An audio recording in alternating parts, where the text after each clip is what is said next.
Video kali ini berisi bagaimana MKC berpesan kepada kita semua, dan MKC berdoa untuk bangsa dan negara kita, Indonesia.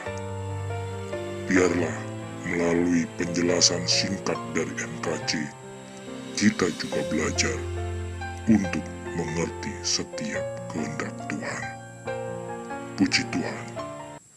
Mari kita doakan Bapak Presiden kita Joko Widodo dan wakilnya Bapak Ma'ruf Amin agar tetap kuat, sehat, tetap membangun bangsa negara Indonesia, sekalipun ada orang yang ingin mengacaukan Indonesia, tapi bersyukur kita karena TNI kita cepat tanggap dengan situasi dan kondisi yang sekiranya tidak menguntungkan bagi bangsa dan negara. Langsung TNI mengambil alih sebagai penjaga kesatuan dan persatuan. Indonesia ini bermacam-macam suku dan agama, suku bahasa, dan agama juga bermacam-macam di Indonesia.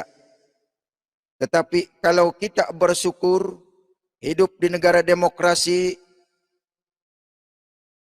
akan tentram dan damai sejahtera.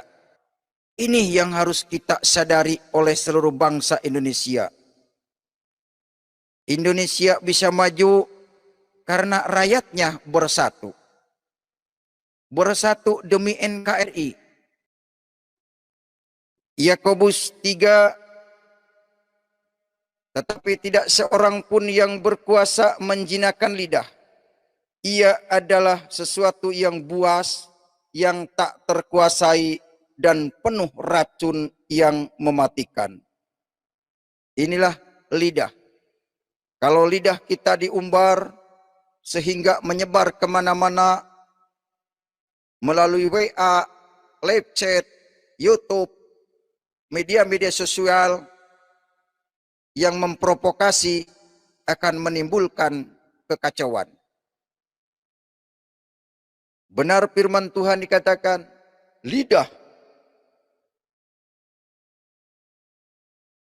berkuasa, tidak seorang pun yang berkuasa menjinakkan lidah.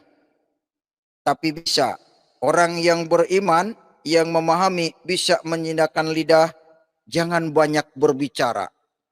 Berbicaralah seperlunya. Berbicaralah dengan doa damai sejahtera bagi Indonesia. Karena apa yang dikatakan oleh orang benar, doanya dikabulkan Tuhan. Yakobus 5 ayat 16. Doa orang benar dikabulkan Tuhan.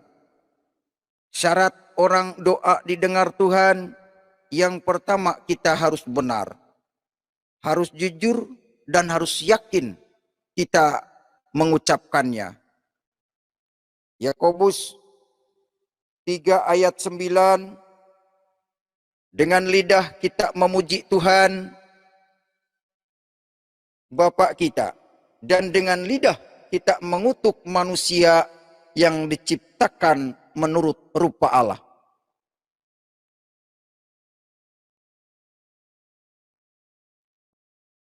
Jadi manusia karena lidah bisa memuji Tuhan, karena lidah juga bisa mengutuk sesama manusia. Ini yang terakhir, 1 Petrus 3 ayat 10. Siapa yang mau mencintai hidup dan mau melihat hari-hari baik, ia harus menjaga lidahnya terhadap yang jahat dan bibirnya terhadap ucapan-ucapan yang menipu. Demikian firman Tuhan dikatakan, kita harus menjaga dari perkataan-perkataan yang menipu. Negara kita adalah negara hukum. Negara kita bukan negara premanisme. Negara kita bukan negara kekerasan. Tapi negara Indonesia adalah negara damai sejahtera. Mari kita saudara satukan suara, satukan tekad demi menjaga NKRI tetap jaya di udara, darat, laut, dan kepolisian. Pesan Muhammad KC yang terakhir, mari kita jaga mulut kita, jaga lidah kita, agar tidak melukai sesama kita. Damailah Indonesiaku dari Sabang sampai Merauke. Terima kasih kepada teman-teman yang mendengarkan. Biar sedikit, yang penting saudara memahami fungsinya lidah kita supaya tidak diumbar. Karena kita masih ingin melihat hari-hari baik. Oleh karena itu, jangan mengumbar lidah kita sehingga menimbulkan sakit hati di antara kita. Terimalah berkat dari Allah Bapa di sorga, berkat yang berlimpah-limpah melalui anaknya yang tunggal Yesus Kristus, persekutuan yang indah manis dalam Roh Kudus, teladan selalu menyertai kita, mulai pagi hari ini sampai Maranatha Tuhan Yesus datang kedua kali menjemput kita semua dan kita hidup kekal bersamanya. Setiap kami yang rindu diberkati Tuhan dan menjadi berkat, mari sama-sama katakan amin.